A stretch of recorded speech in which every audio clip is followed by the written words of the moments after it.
up? I'm Shane with Lawn and Light, and today we are working on a repair job, and we're going to talk about how to troubleshoot a landscape lighting job. We're working on landscape lights today. We've got lights in these trees behind me. We've got lights in those trees back over there, and half of them work, half of them don't. Some of them are 10, 12 years old. Some of them are 4 or 5 years old. We're going to figure out what the heck's going on, why they're not working, and fix them. But today we're going to focus on the troubleshooting side of this. So let's jump right in. How do we figure out what works, what doesn't, and how to fix it? So the first thing that we're going to do is find the control box and turn them on. Customer gave us information that we can use, and he said sometimes this box works, sometimes it doesn't. Just hit buttons until it comes on. So that's what we did. We hit buttons until the lights started coming on.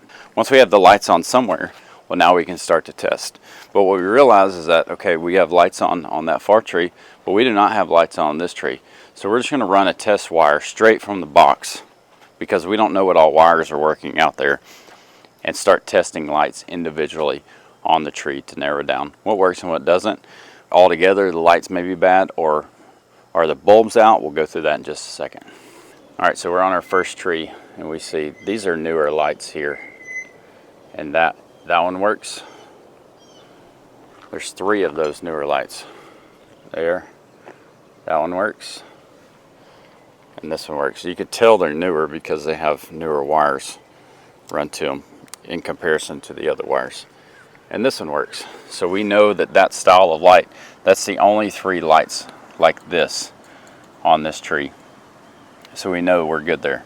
We don't have to mess with those. We also know that these wires are good, so we could tap into these wires to test the other ones. Now we have a bigger one there. You can see that one. That's Mr. Rodney climbing in the tree. You see that that light works. We have another one, the same style there, that does not work. And it probably doesn't work because it has corrosion all in there. Did that one work, Rodney? Is that bulb good? Yeah, it's falling apart. But it does work? Yeah. So we can take that bulb and put it in here and see if the fixture itself actually works. So the actual fixture works. So what we probably need to do on this one is clean all this corrosion off.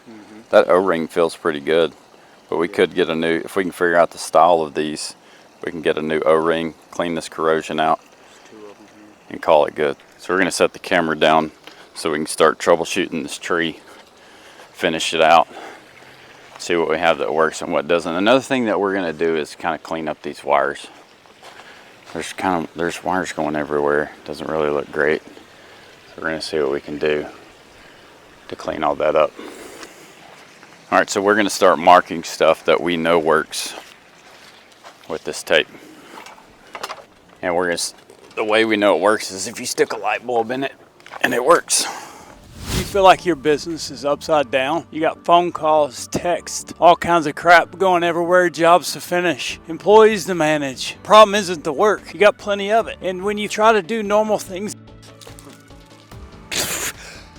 it seems incredibly impossible. This is where Jobber changed my business. Literally almost overnight. Went from trying to keep up with everything manually, Google spreadsheets, Google Drive on paper, to organizing everything in one spot, such as your customer list, jobs that you have coming up, bids, scheduling, employee, their schedule. It all came together. If you use it and you put all the information in, it will keep you organized. Now, other parts of my life may be chaos. It's very true. But the business that I use Jobber in is not. So click the link below if you want to get organized and turn your upside downness into a little bit more manageable chaos. We need so many bulbs and 1 fixture, right? So far, yeah.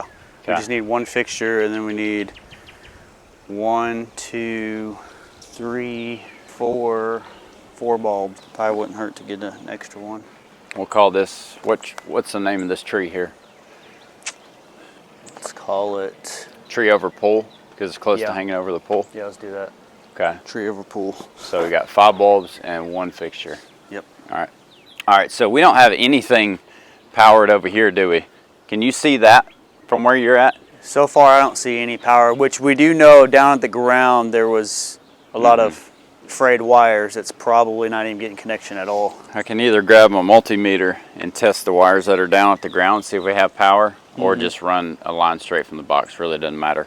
Okay, I'm pretty sure that this is the wire that I need to test because it's coming out of the ground. None of these lights in this tree that we're at right here are working right now. The tree beside it works, which comes from the same box. So we know we should have power here. So we're gonna do a little multimeter test. See if I can put that right there where you can see it. I'm not an electrician, so I'm just gonna take the wire loose that's coming out of the ground. This is all kind of taped up, nasty. Okay, so that's what we're looking for. So we have 12 volts there. So we know we have power here. So if we connect to this one's going up in the tree. If we connect these two, then we should get some lights to power up. So we'll see. It's okay to do it like this for tests. You just don't want this one and this one to touch each other. So when you're doing this, just keep there's usually a wire with ribs on it. I don't know if you can see that. And then there's a smooth one.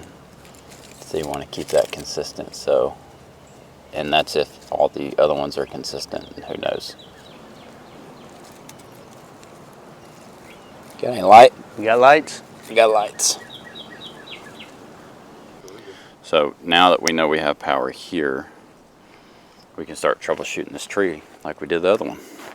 And there is actually copper showing through that, so we need to replace that for sure. All right, I'm gonna get up there. I'll get you to toss me a bulb.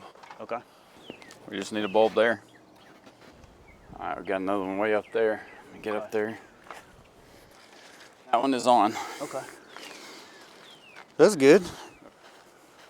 Thanks so much for being with us today on this learning journey. Remember, love God, love others. Let your light reflect that. Catch you on the next one.